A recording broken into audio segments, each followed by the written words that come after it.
Before we talk about peace, we need to talk about what destroys it.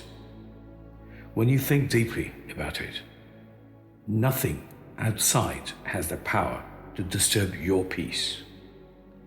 It is the mind that quietly gives it up. For that matter, nothing outside can, on its own, make you happy. It is the way you perceive something that can make you happy or sad or angry.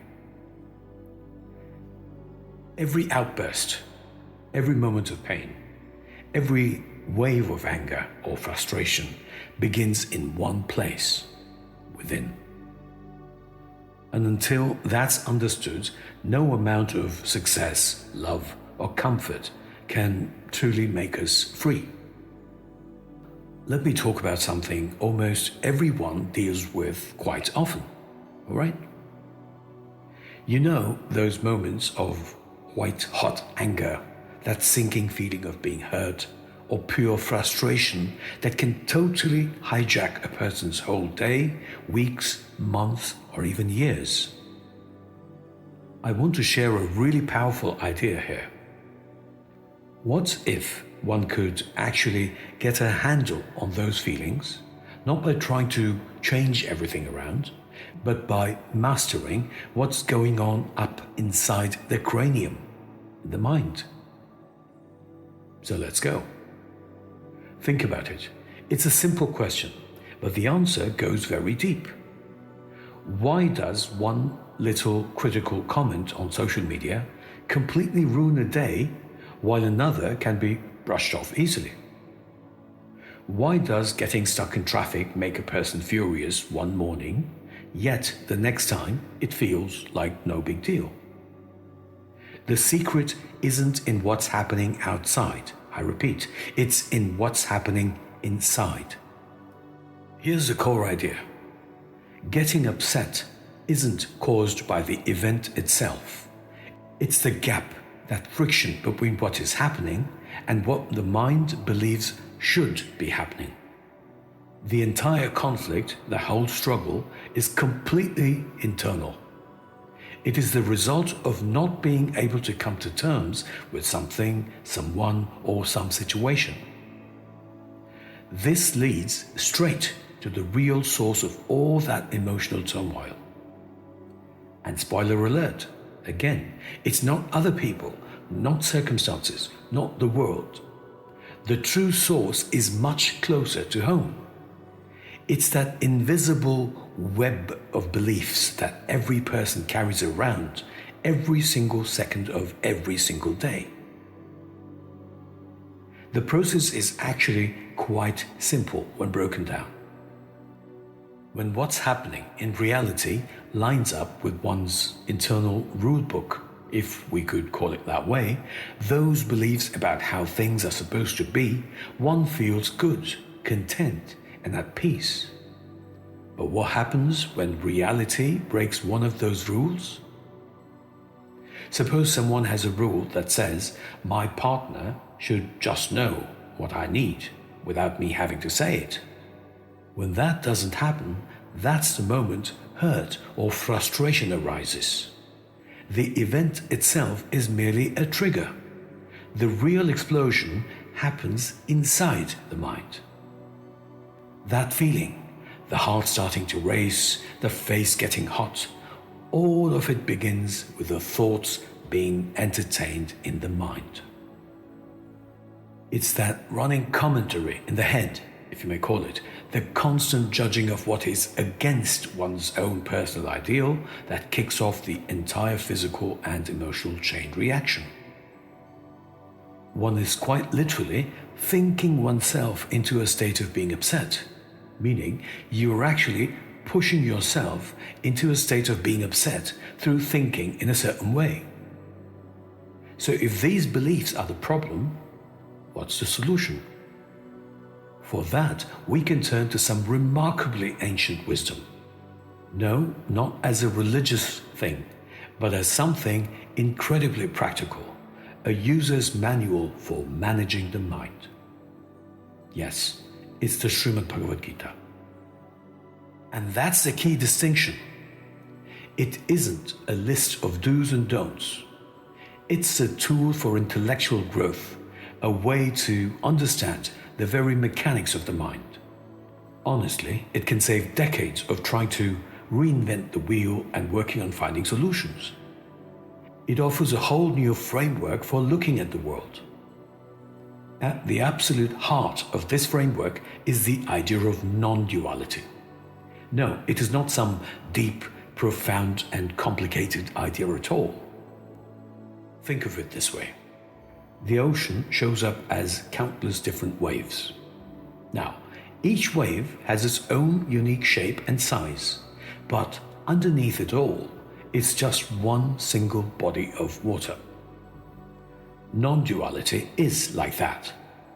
It's the understanding that all of reality, you, me, every tree, every animal, every insect, are all like those waves, different expressions of the same single unified consciousness. This understanding nails the practical result of truly grasping the non-dual perspective. If you can really see the same essential self in everything and in everyone, how could one possibly hold on to things like judgment or anger or hatred? All those little distinctions that cause so much conflict simply begin to melt away. Now, that might sound profound, but how do we actually feel this oneness? How do we take it from being just a philosophical idea to something that can be experienced in everyday life? The key lies in understanding the difference between what appears on the surface and what truly exists underneath. Two helpful Sanskrit terms come from this wisdom. The first is Svarupa, the unseen essence, the formless underlying reality. Think of it as the one ocean.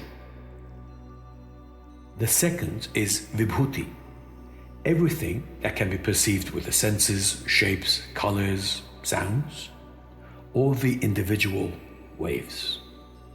It's the appearance versus the essence. To elaborate on this a bit further, let us take the example of gold jewelry.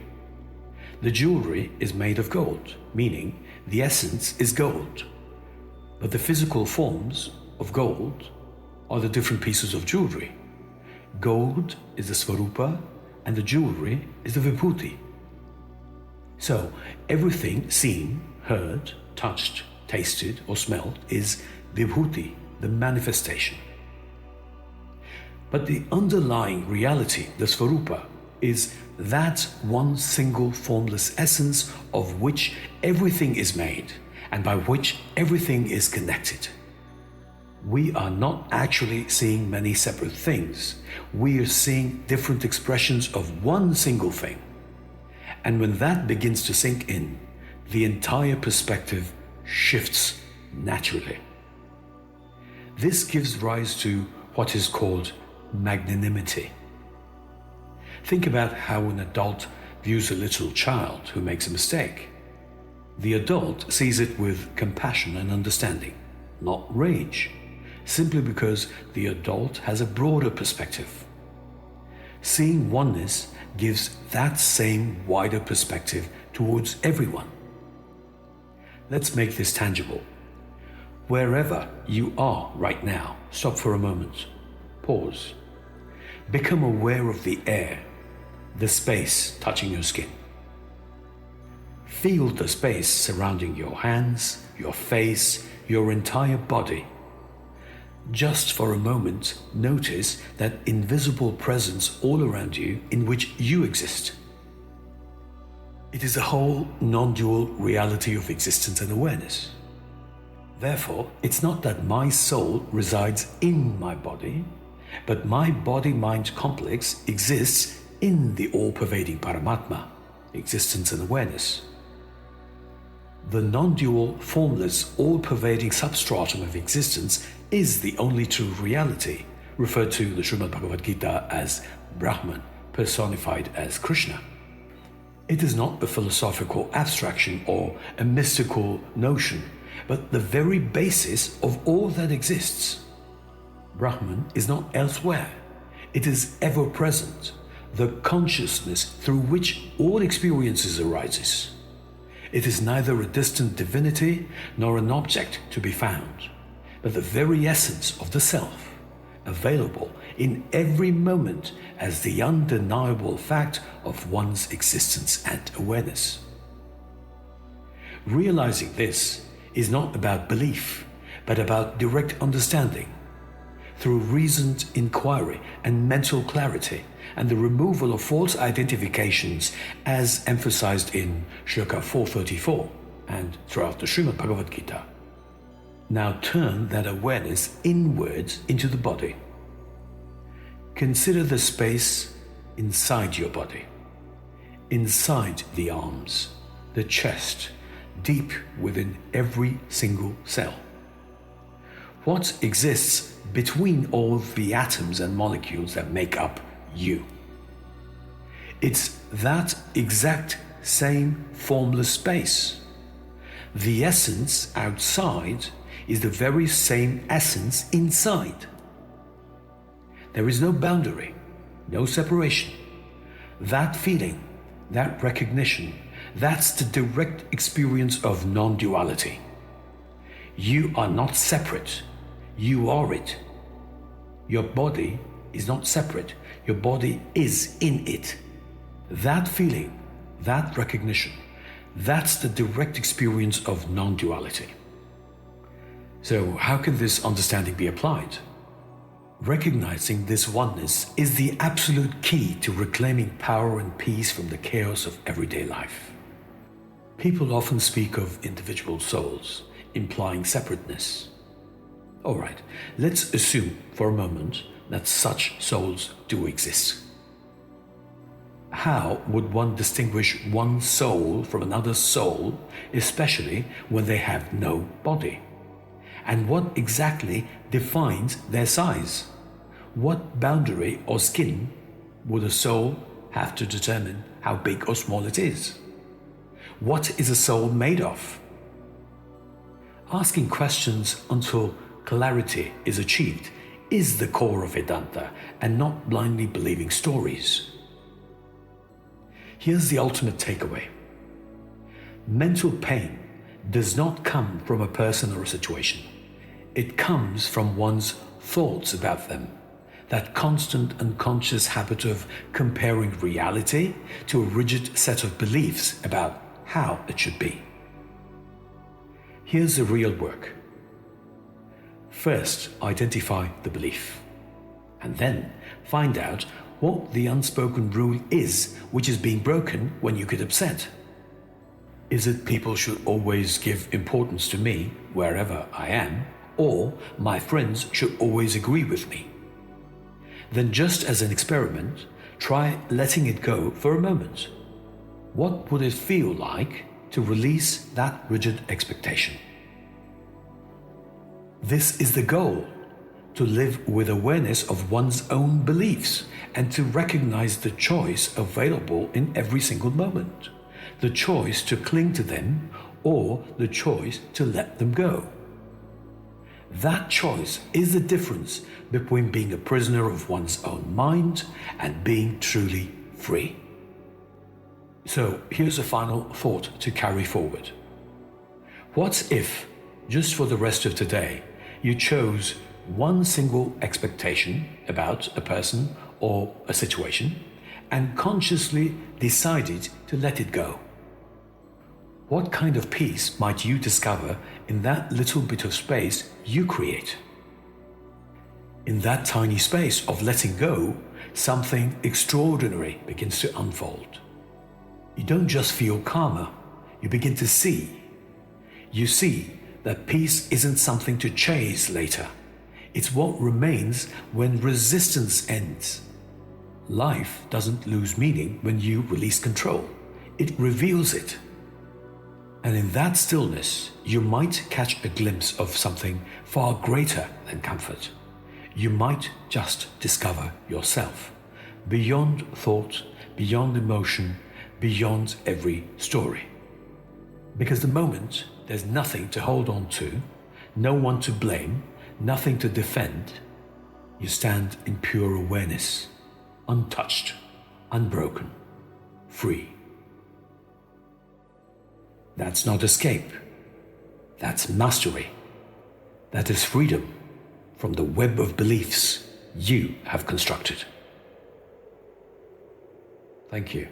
Stay blessed. Jai Shri Krishna.